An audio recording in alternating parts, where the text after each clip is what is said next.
I can remember it like it was yesterday.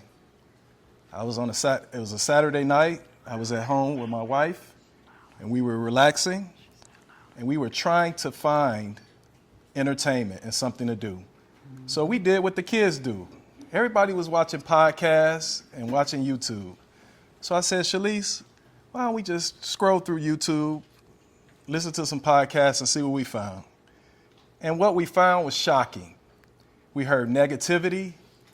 We heard be this, be that. We heard things that said that I should hate my wife and she should hate me, and that we shouldn't even be together. And my wife looked at me prophetically and said these words: if you want a better world, build better content. And from there, we thought that we could transform the Black community through content creation and podcasting. So that wasn't easy because we're lawyers by trade. I'm Michael Tolbert. I practice law in Gary, Indiana. I'm Shelice Tolbert. I am his partner with our firm in Gary, Indiana.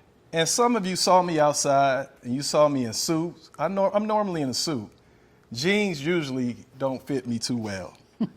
But when you podcast, you have to be relaxed.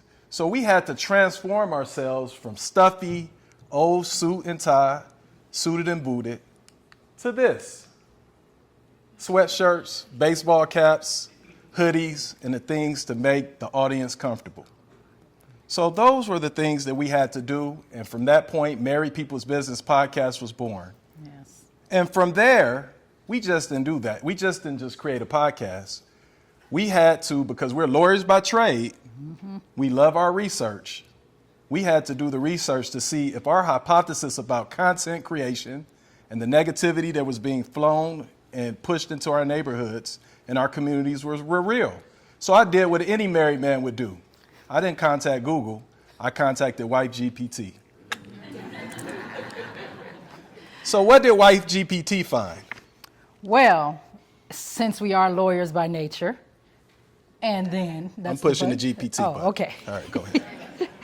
So we found research through Nielsen, which is the research series that monitors intake for media, digital platforms, things of that nature. According to the latest exclusive Nielsen Diverse Intelligence Series report in 2024, Black Americans consumed an average of 84 hours per week of media, which consisted of digital, television, and radio. That was up from an average of 81 hours a week in 2023. Now, compared to the entire U.S. population, overall, Americans consumed 72 hours and 39 minutes of media in 2024 and approximately 69 hours the year before.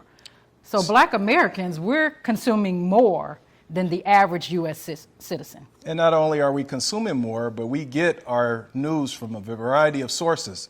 But what was surprising to us is that we got most of our news from Wife GPT. YouTube. YouTube is the leading source for where we get, African Americans, get most of our information.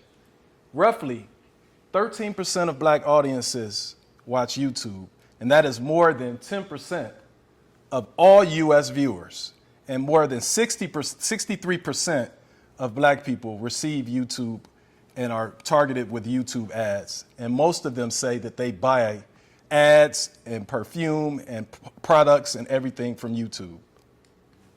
So we watch the most, we consume the most content, but what is our content diet? What are we putting into our minds that gives us all these horrific things that Shelice and I talked about on that fateful Saturday night? So what was our content?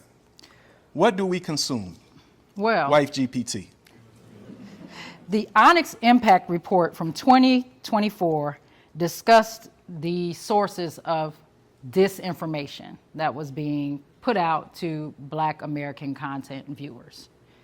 There were 6 major platforms that were cited as sources of disinformation for influencers, bad actors that were introducing harmful narratives into our communities.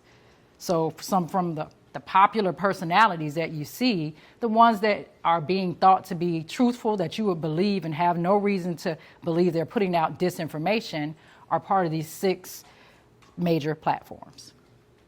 And also, we found that this wasn't a new phenomenon. Going all the way back to 2008, there was a Rap on Rap report that analyzed the BET images that were flooding our homes and our children.